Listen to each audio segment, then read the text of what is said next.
वंदे मातरम का नारा लगाकर लोग जेल गए, लाठियां पड़ी उनको। आरएसएस के 4 लोगों का नाम बताओ जो वंदे मातरम नारा लगा के जेल गए, उनका नाम बताओ आप। 4 लोगों का नाम बताओ आप, अपने 4 पुरखों का नाम आप बताओ। आप नहीं बता सकते क्योंकि आजादी के आंदोलन में आपका कोई इतिहास नहीं। कभी आप कहते हो सरदार वल्लभ भाई पटेल आपके हैं। अरे भैया, सरदार वल्लभ भाई पटेल ने आरएसएस के ऊपर बैन लगाया था, ये रिकॉर्डेड हिस्ट्री है। और जब 18 महीने जेल में रखा गया आरएसएस के लोगों को राष्ट्रपिता महात्मा गांधी की हत्या के अपराध में, जब उनको छोड़ा गया, बैन हटाया गया, तो उसमें शर्त लगाई कि आप राष्ट्रीय ध्वज को मानेंगे, यानी कि आप तिरंगे झंडे को भी नहीं मानते थे।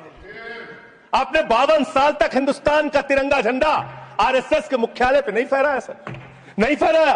और 3 लोगों ने आरएसएस के मुख्यालय पर जब ये झंडा फहराया, उन तीनों के नाम मैं पढ़ रहा हूं, विजय, उन्मत्त, दिलीप, इन तीनों लोगों के खिलाफ आरएसएस ने एफआईआर दर्ज कराई। किस अपराध में? कि हमारे दफ्तर में तिरंगा क्यों फहरा दिया। और कितने साल तक मुकदमा लड़े? 13 साल तक मुकदमा लड़े। यह है आपकी असलियत। आप तिरंगे का विरोध करते हैं, भारत के राष्ट्रीय ध्वज का विरोध करते हैं। जो लोग तिरंगे और राष्ट्रीय ध्वज का विरोध कर सकते हैं वो भारत माता के सच्चे सपूत नहीं है। आप भारत के राष्ट्रगान का विरोध कर रहे हैं। आपके मुख्य पत्र में भारत के राष्ट्रगान का विरोध लिखा गया है।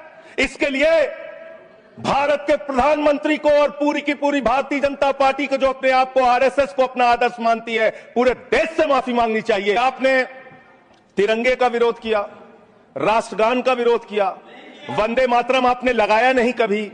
कोई आपका व्यक्ति देश की आजादी के आंदोलन में जेल नहीं गया। कभी आपने कोई देश के लिए, हमारे यहां अवधि में कहावत है, नाखून कटाए के शहीद ना बना भैया। तू तो नाखूनों नहीं कटाया भैया, बिना नाखून कटाए शहीद बना चाहता है। जिन्ना के साथ आपके कितने गहरे और मधुर संबंध थे, क्या इस देश के लोगों को पता है? नहीं पता, मैं बताता हूं। श्यामा प्रसाद मुखर्जी जी फजलुल हक की गवर्नमेंट में फाइनेंस मिनिस्टर थे, और फाइनेंस मिनिस्टर रहते हुए उन्होंने अंग्रेज गवर्नर को चिट्ठी लिखी थी। ये चिट्ठी लिखी है।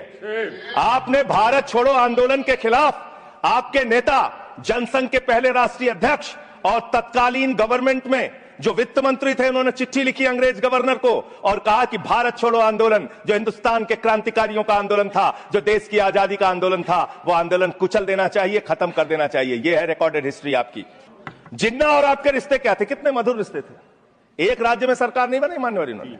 नॉर्थ वेस्ट फ्रंटियर, सिंध प्रांत और फजलुल हक की गवर्नमेंट। फजलुल हक वो शख्स है जो पाकिस्तान बनने के बाद वहां की सरकार का गृह मंत्री बना।